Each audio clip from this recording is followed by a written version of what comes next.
경기도가 킨텍스에서 제11회 경기국제관광 박람회를 열었습니다. 안성 인삼농협 인삼가공공장에서 안성맞춤 인삼 수출 선적 출하 기념식을 가졌습니다. 국립광주과학관이 지난 15일 개관식을 갖고 본격적인 운영에 들어갔습니다. 안녕하십니까. YBC 종합뉴스입니다. 먼저 경기도 소식입니다. 경기도가 여행에 관한 모든 정보를 제공하는 제11회 경기국제관광 박람회를 개막했습니다. 경기도가 2015년 10월 준공 예정인 판교 테크노밸리 산학연 R&D 센터 기공식을 가졌습니다. 강효숙 기자가 보도합니다. 여행에 관련된 모든 정보를 한자리에서 볼 수 있는 경기국제관광박람회. 올해 11회를 맞아 여행 그 설레임의 시작이라는 주제로 지난 8일부터 10일까지 킨텍스에서 열렸습니다.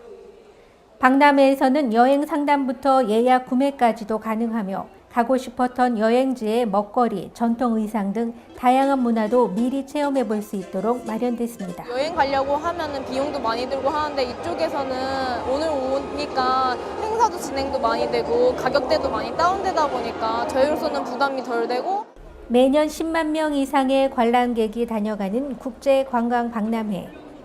특히 올해는 숙박업체 예약, 자페스티벌 등 새로운 프로그램이 함께 진행돼 여행객은 물론 여행 사업자 그리고 취업을 준비하는 학생들까지 많은 관람객들이 다녀갔습니다. 계속해서 참여하는 곳을 늘려나가야 되고요. 소비자와 생산자가 관광 상품을 통해서 직거래하는 그런 창구도 계속 넓혀나가야 된다고 생각을 합니다. 경기도는 앞으로도 경기국제관광박람회를 통해 경기도의 관광산업을 더욱 다양하게 변화시켜 나갈 계획입니다. 판교 테크노밸리 산학연 R&D 센터가 첫 삽을 뜨고 공사에 들어갔습니다.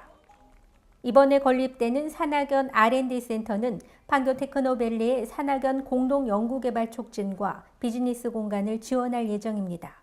R&D 센터는 부지 면적 17,364제곱미터에 사업비 1,609억 원이 투입돼 지하 2층, 지상 8층에 연면적 53,054제곱미터 규모로 건축됩니다. 앞으로 센터는 판교 테크노밸리에 입주한 첨단 기업체와 연구소, 경기도 소재 대학 연구센터를 잇는 네트워크 연구 활성화의 구심점 역할을 수행하게 됩니다. 오늘 기공을 갖는 산학연 R&D 센터는요, 판교 테크노밸리 내 기업과 대학 연구기관 간의 공동 연구 개발의 허브로서 기능할 것입니다. 이를 통해서 개방적인 협업을 통한 시너지 효과가 극대화되리라 생각됩니다. 오는 2015년 10월 준공 예정인 산학연 R&D 센터가 완공되면 판교 테크노밸리 내 글로벌 R&D 센터와 비즈니스 서비스를 제공하는 공공지원센터와 함께 국내 최고의 연구개발 환경이 만들어질 전망입니다. 젊은이들이 좋아하는 이런 연구, 과학 또는 다른 여러 가지 용도로 우리 국토와 자원을 효율적으로 쓰는 것이 미래 세대에 맞는 도시계획이고 국가계획이라고 생각합니다. 이번 판교 테크노밸리 산학연 R&D 센터는 미래의 성장 원동력인 과학기술 개발을 통해 경기도는 물론 국가 경쟁력이 향상될 것으로 기대를 모으고 있습니다. 광주광역시 소식입니다. 광주광역시 첨단지구 내에 위치한 국립광주과학관이 지난 15일 개관식을 갖고 운영을 시작했습니다. 광주광역시는 5,026톤의 2010년산 공공비축 건조별을 오는 12월 20일까지 매입합니다. 보도에 정용균 기자입니다. 과학과 예술을 통해 아이들의 무한한 상상력을 키워줄 국립광주과학관이 지난 15일 개관식을 갖고 본격적인 운영에 들어갔습니다. 개관식에는 학생, 교사, 시민 등 500여 명이 참석한 가운데 과학관 건립 과정에 대한 경과보고 등이 진행됐습니다. 국립광주과학관은 오는 24일까지를 개관 행사 주관으로 정하고 매주 주말에 과학 매직쇼 비보이 공연 등 부대 행사와 초, 중, 고교 학생들을 대상으로 과학 실습 및 교과 연계 프로그램을 진행합니다.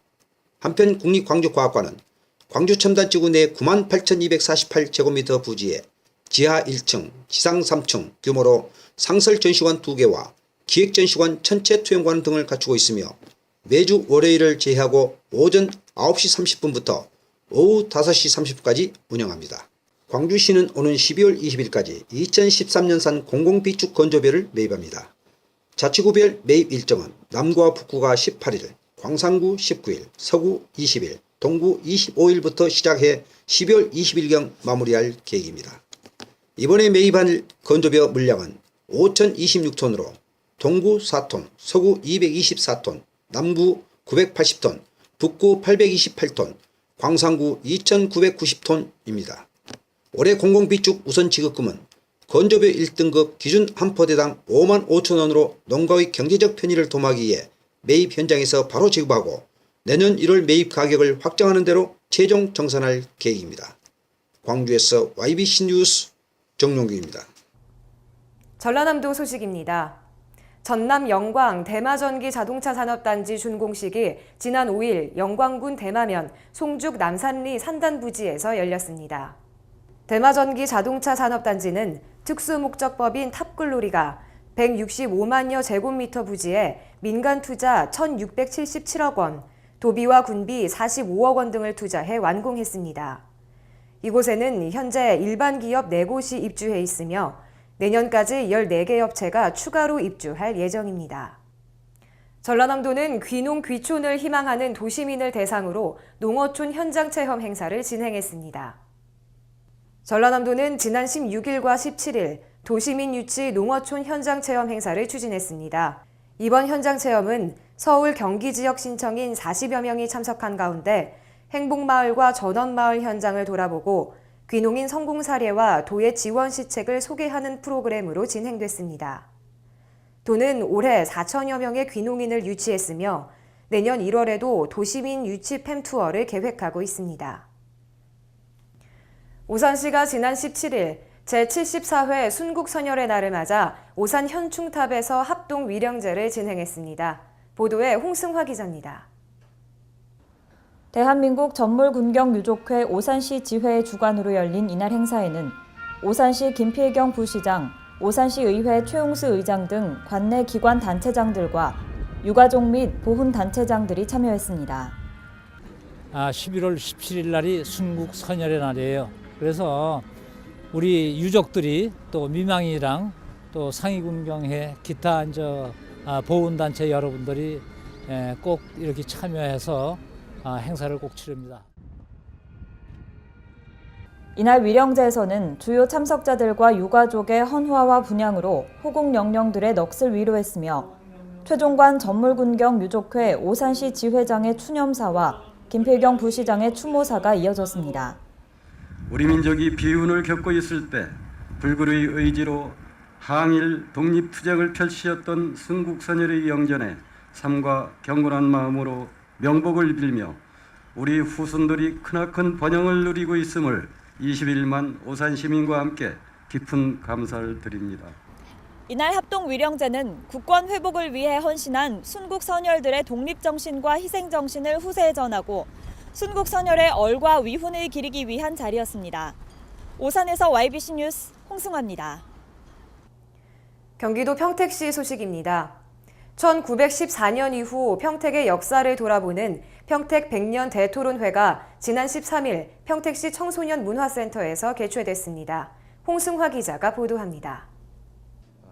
행정구역 개편으로 현재 평택의 골격이 갖춰진 지 100년이 되는 2014년을 기념하기 위해 마련된 이번 대토론회는 김은호 평택문화원장과 평택시 각계 인사들, 시민 100여 명이 함께했습니다. 일부에서는 항일 독립운동 연구 분야 전문가 최재성 성균관대 초빙교수의 기조발제가 진행됐습니다. 1914년 평택 행정구역 개편과 그 의미라는 주제로 발표를 진행한 최 교수는 1914년 이후 평택의 역사를 되짚어보고 활발한 질의응답 시간을 가졌습니다. 이어 진행된 2부에서는 평택문화원 박성복 이사가 사회를 맡아 박호림 평택참여자치시민연대 사무국장, 이은우 평택사회경제발전소 대표 등 평택시 사회인사 5명이 평택 100년의 정체성과 미래를 주제로 토론회를 가졌습니다. 토론자들은 평택 100년 기념사업의 긍정적, 부정적 의미를 살펴보고 평택의 과거와 미래를 어떻게 성찰하고 준비해 나갈 것인지에 대해 열띤 토론을 벌였습니다. 평택 100년의 의미를 한번 되새겨보고 평택의 정체성을 확립하는데 여러 지리학자들이나 아니면은 향토학자들의 의견을 듣는 그런 자리를 마련하게 되었습니다. 이번 평택 100년 대토론회는 시민들과 함께 평택의 과거를 되짚어보고 앞으로의 평택 발전을 도모하는 시간이 됐습니다. 평택시 새마을회와 새마을부녀회가 어려운 이웃을 위해 지난 13일부터 15일까지 2013 사랑의 김장담그기 행사를 열었습니다. 강효숙 기자가 보도합니다. 평택 새마을부녀회와 새마을협의회는 해마다 김장철이 되면 정성껏 담근 김치를 평택 관내에 있는 어려운 이웃에게 전달해 훈훈함을 전하고 있습니다. 이른 아침부터 15,000통의 배추를 다듬어 절이고 무, 파, 갓 등 속재료를 손질하는 손길에 따뜻한 사랑이 전해집니다. 올해는 지난 13일부터 15일까지 3일간 평택시청 앞에서 2013 사랑의 김장 담그기 행사가 열렸습니다. 우리 평택시에서 사랑의 김장 나누기 올해 4년째를 하고 있는데요. 저희들이 사랑의 김장 나누기 하는 것은 평택시에서 그 소외계층, 불우이웃, 다문화 가정들을 위해서 우리가 이제 합심해서 협의회와 분회에서 합심해가지고 이런 행사를 4년째 하고 있습니다. 항상 나보다도 남을 사랑하는 마음에서 이런 행사에 항상 동원해 주시고 집안일도 못하고 이 봉사에 해주신 우리 분회회원님들 그리고 새마을 지도자님들께 항상 지회장으로서 고마움과 참 그 보탬을 못 줘서 미안한 감이 있죠. 이번 사랑의 김장 담그기는 새마을협의회에서 직접 농사지은 콩을 수확해 얻은 수입과 새마을부녀회에서 헌업 모으기 등 사업으로 얻은 수입으로 배추와 무 등 각종 김장 재료를 구입해 마련됐습니다. 올해로 4회째를 맞는 사랑의 김장 담그기는 평택시 22개 읍면동 새마을 지도자 350여 명과 김성기 평택시장, 송종수 시의원 등이 참여해 일손을 돕고 한림대 동탄 성심병원에서 의료봉사를, 평택항만공사와 원익 IPS 직원의 동참으로 순조롭게 진행됐습니다. 속이 꽉 찬 배추에 빨갛게 버무린 양념을 넣어 먹음직스럽게 김장을 담그는 손길에 사랑이 함께 묻어납니다. 평택시 새마을부녀회와 새마을협의회 지도자들이 정성껏 담근 김장김치는 평택시 관내 22개 읍면동 어려운 이웃 2,200세대를 비롯해 사각지대에 놓여있는 소외계층에게 전달될 예정입니다. 평택에서 YBC 뉴스 강효숙입니다. 안성의 여러 특산물 중 빼놓을 수 없는 것이 바로 인삼인데요. 안성 인삼이 말레이시아에 첫 수출됩니다. 지난 6일 안성인삼농협 인삼가공공장에서는 수출업체 관계자와 조합원 등 40여 명이 참석한 가운데 안성맞춤 인삼 수출 선적 출하기념식을 가졌습니다. 안성인삼농협은 6년근 피부백삼과 올해 수확한 6년근 수삼을 넣은 활력삼 V드링크 10만 달러어치를 말레이시아 식품유통업체에 수출합니다. 안성인삼농협은 지난 5월부터 지역에서 생산된 인삼을 경기도 인삼 통합 브랜드인 청경삼으로 홍콩과 베트남 등에 수출하고 있습니다. 안성인삼농협 가공공장에서는 2009년 계약해 올해 수확한 수삼 210톤을 수매해 홍삼, 백삼, 가공제품으로 판매해 농가소득을 올리고 있습니다. 안성시는 지난 8일 중소기업 종합지원센터와 생산 레벨업 사업의 원활한 추진을 위해 업무협약 체결식을 가졌습니다. 생산 레벨업 사업은 안성시 중소기업의 경쟁력 강화를 위해 경기도 내 31개 시군 중 안성시가 최초로 시행하는 맞춤형 기업 지원 사업으로 중소제조업체의 노후화되고 비효율적인 생산 공정에 대한 기술 개발 지원을 통해 생산성과 제품의 품질을 향상시키는 사업입니다. 생산 공정 시스템 개선은 곧 원가를 절감하고 매출을 증대시켜 기업의 경쟁력 강화뿐 아니라 지역 경제 활성화에도 기여하게 됩니다. 경기도 화성시 소식입니다. 화성시는 궁도의 저변 확대를 위해 제2회 화성시 10개정 궁도대회를 화성 장안정에서 개최했습니다. 이날 대회에는 서청원 국회의원, 하만용 화성시 의회 의장, 황희수 화성시 궁도협회장 및 선수 등 100여 명이 참석하고 궁도의 저변 확대를 위해 개회식을 가졌습니다. 이어 이번 대회를 응원하기 위해 내외빈이 직접 시사하는 시간을 가졌고 화성정, 동탄정, 장안정 등 10개정 소속 궁도인들이 참가해 그동안 갈고 닦은 실력을 자랑하며 열띤 경쟁을 펼쳤습니다.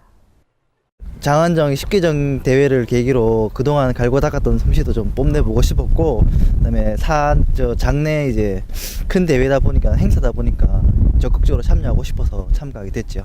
되게 청량하고 시원한 느낌. 이게 넓은 들에서 이렇게 탁 트인 곳에서 하다 보니까 되게 시원한 느낌도 있고요. 그다음에 관역을 맞을 때 그 스트레스도 풀리고.